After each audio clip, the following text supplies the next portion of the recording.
Bon, en fait les amis, comme vous le savez, la télé-réalité nous cache parfois la réalité. Selon des sources récentes, ce dernier aurait pris une décision drastique pour protéger les enfants. Il a décidé de ne pas se rendre à Dubaï avec les enfants, laissant Poupette seule en détention. Cette décision apporte un nouveau rebondissement à l'affaire qui secoue actuellement le monde médiatique. Pour rappel, Kenza Poupette, de son vrai nom Kenza Bankrif, a été arrêtée le 7 juillet à son retour en France après avoir passé 1 an à Dubaï.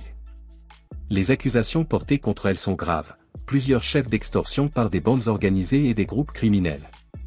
L'arrestation intervient dès son arrivée sur le sol français et marque le début d'une période de grande anxiété pour la jeune femme.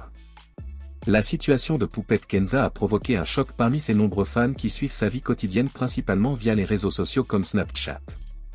L'influenceuse a toujours partagé des moments de sa vie personnelle et professionnelle avec ses abonnés, mais cette fois, la face la plus sombre de son existence se dévoile.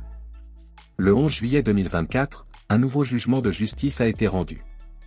Le juge Liberty a ordonné que Kenza Poupette reste en détention jusqu'à la fin de l'enquête. Cette décision a suscité des inquiétudes parmi ses proches et ses partisans, qui se demandent si elle pourra accoucher en dehors de la prison. La situation est encore compliquée par le fait que le mari de Poupette, Alain, semble jouer un rôle clé dans la résolution de ce problème. Selon les informations exclusives du journaliste Clément Galland, Alain a reçu l'ordre de se rendre aux autorités françaises, mais a choisi de rester en fuite. Cette décision met Poupette Kenza dans une position extrêmement dangereuse. La jeune femme appelle son mari à se rendre, espérant que sa présence sur le territoire français puisse accélérer le processus de libération. Malheureusement, Alain n'a pas encore répondu à cet appel. La situation de Poupette Kenza devient encore plus compliquée car l'implication d'Alain pourrait influencer le verdict.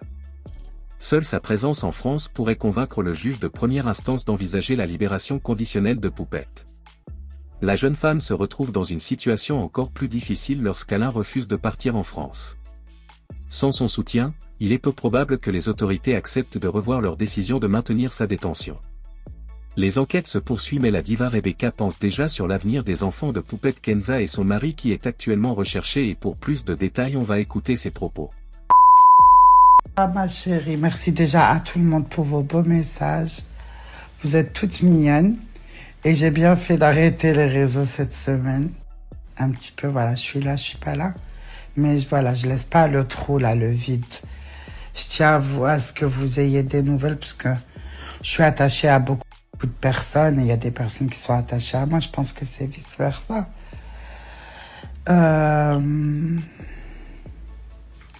J'ai les yeux tristes. Je sais pas. Moi, je pense que j'ai les yeux un petit peu malades à cause de tout le bordel. C'est ça, je sais pas. En tous les cas, je sais même pas par où commencer. J'ai arrêté le jour où il y a une influenceuse qui allait en prison. Ce jour-là, ça m'a dégoûté en fait, la vérité. De un, je suis malade. De deux, je suis fatiguée.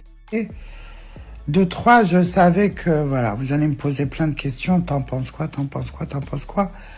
Et c'était pour esquiver tout ça, en fait, la vérité, parce que je sois d'accord, que je sois pas d'accord, que mon avis, en fait, il changera rien à ce qui est en train d'arriver.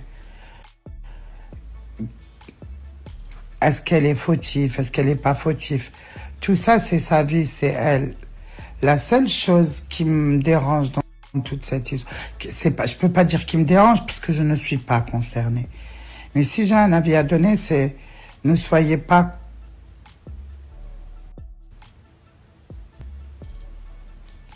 comment dire le mot, comment peser mes mots. Je ne pourrai jamais être contente de voir une personne, une maman en prison. Même si c'est ma pire des chez pire ennemis, même si elle m'a vidé, je sais pas. Voilà, en fait, c'est ça. Je ne pourrais pas me réjouir du malheur de... Il y a des malheurs où je peux me réjouir, on va pas se mentir. Je suis pas un ange aussi, tu vois.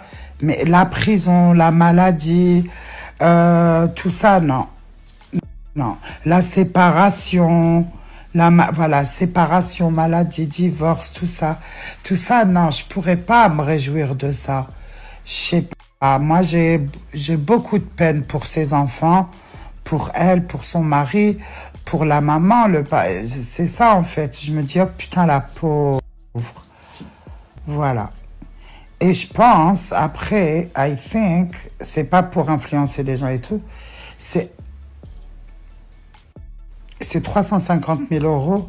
Je pense pas qu'elle veut lui enlever comme ça. Je pense que c'est son argent, en fait. Après, moi, je sais pas, je rentre pas dans ces trucs-là. Le seul avis que j'ai, c'est que j'ai très très mal au cœur pour ses enfants. Elle est enceinte, c'est une femme enceinte, c'est une maman. Poupette, elle a fait rigoler, elle a fait pleurer, les gens, ils ont pété des câbles avec elle. Les gens, c'était les montagnes russes avec elle. Ils sont passés par toutes les émotions. Et de là à se réjouir qu'elle soit en prison, eh ben non, rappelez-vous du bien que ça vous a apporté dans votre vie quand elle était là à un moment. Je sais pas, moi. Pensez aux belles choses, il n'y a pas que du négatif. Je sais pas. La seule chose que je sais, c'est que j'ai mal au cœur. C'est une maman. Je pense à ces gosses qui veulent voir leur maman et puis voilà. D'un truc comme ça. Et ça me fait de la peine de voir des sœurs musulmanes se réjouir de ça. Parce que c'est ni dans notre religion, ni l'akhlaq tawa, ni dans notre religion, ni dans l'islam, ni dans l'éducation du musulman. Parce qu'on parle de salat. Mais la base de la base de la base du musulman, comment il doit agir, comment il doit penser, comment il doit parler, et comment on est tout loin de ça, Allah yahdina, mais il y a un code. Et ces codes-là, il ne faut pas les briser pour être un bon musulman. Tu vois? Faut pas rigoler. La yaskharu qawmun min qawm asa an yakunu khayran minhum. Que la yaskharu qawmun min qawm. Il ne faut pas se moquer de, voilà.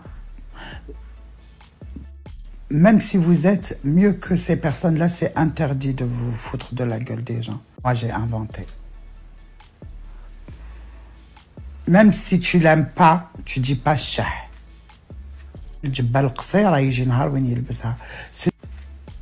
No comment. Moi, je pense que c'est ça. Après, vous avez vu, même, je sais même plus comment l'appeler, mon mari, mon ex-mari. Je suis totalement perdue.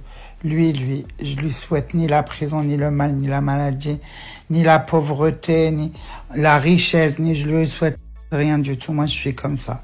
Je souhaite pas de mal. En fait, je bouge. Et à chaque fois, ya subhanallah el azim.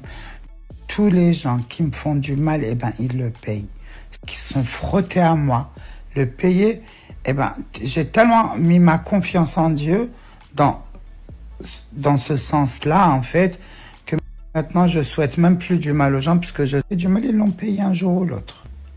Et de me faire du mal, et que ça m'a touché, et que mon cœur, il a saigné, eh ben, ces personnes-là, même si moi, j'ai zappé, eh ben, je les ai vus, tous les cas, moi, voilà, je suis un petit peu, regardez. Et Shanika, on dirait un cadavre. Elle était encore vivante. J'ai cru que tu étais morte, ma fille. Wallah, même mes amis, j'appelle personne. J'ai envie de m'enfermer parce que... En fait, le pire dans tout ça, c'est que j'ai pas encore fait mon deuil de rien, en fait. Rien. Je peux pas voyager parce que le calme. Je suis gonflé comme...